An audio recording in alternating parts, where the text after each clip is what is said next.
একঘেয়েমি খেতে খেতে মাঝে মাঝে মনে হয় একটু ডিফারেন্ট কিছু খাই।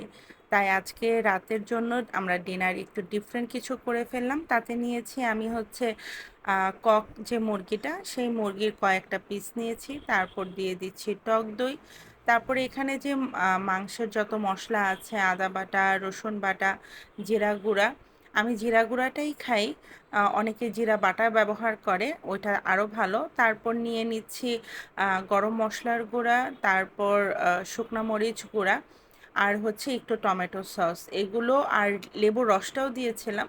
এগুলো দিয়ে আমি ভালোভাবে এটাকে আমি মেরিনেট করে 1 থেকে দেড় ঘন্টার মতো আমি এটা রেখে দিব রেস্টে। তারপর যেটা করেছি, আমি একদম গাজর, আলু, তারপর বরবটি, এগুলো সটে একটা ফ্রাই করে নিয়েছিলাম।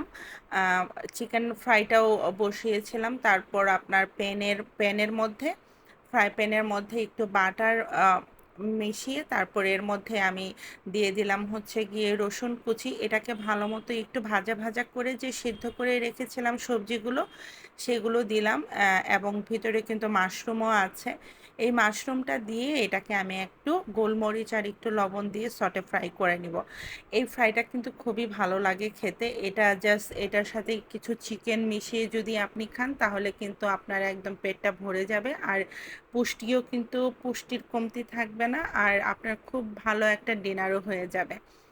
একদম যারা ডায়েট করছেন তাদের জন্য কিন্তু এরকম খাবার কিন্তু একদম খুবই উপকারী এবং খুবই হেলদি একটা খাবার হয়ে থাকে। তারা এটা খেলে কিন্তু আর কোনো কার্বোহাইড্রেট খেতে হয় না, কারণ এর মধ্যে সব কিছুই রয়েছে।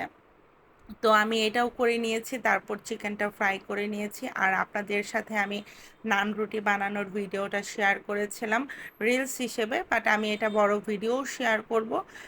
এর সাথে ছিল নান রুটি। বাস আমার আজকের ডিনারটা কিন্তু হয়ে গিয়েছিল। মাশাল্লাহ, আমরা খুব সুন্দর মতো এবং মজা করে ডিনারটা কমপ্লিট করেছি। আমার ছেলে তো নান রুটি খুব পছন্দ করে, তার কাছে নান রুটি ঠিক রেস্টুরেন্টের মতোই লেগেছিল একদম। তারপর একটা রায়তা করেছিলাম টক দইয়ের সাথে, আর গাজর মিশিয়ে একটা রায়তা বানিয়েছিলাম। রায়তার ভিডিওটা আমার করা হয়নি, বাট আপনাদের সাথে যে ভিডিওটা শেয়ার করলাম, আপনারা যদি এরকম করে বাসায় মাঝে মাঝে করেন, আপনার টেস্টটাও চেঞ্জ হবে, খাবার রুচিটাও চেঞ্জ হবে, এবং খেতে কিন্তু দারুণ লাগবে। আপনাদের কাছে ভিডিওটা কেমন লাগলো অবশ্যই জানাবেন। আর এখন যেহেতু রিচটা অনেক ফেসবুকে ডাউন চলছে, আপনারা একটু চেষ্টা করবেন একে অপরকে সাপোর্ট করার জন্য। যে ভিডিওই দেখেন না কেন, একটু লাইক কমেন্ট করে সাথে থাকবেন। আর ভিডিওটা কেমন লাগলো অবশ্যই জানাতে ভুলবেন না। ভালো থাকবেন, সুস্থ থাকবেন। আবারও হাজির হব নতুন কোনো ভিডিও নিয়ে। সে পর্যন্ত আল্লাহ হাফেজ।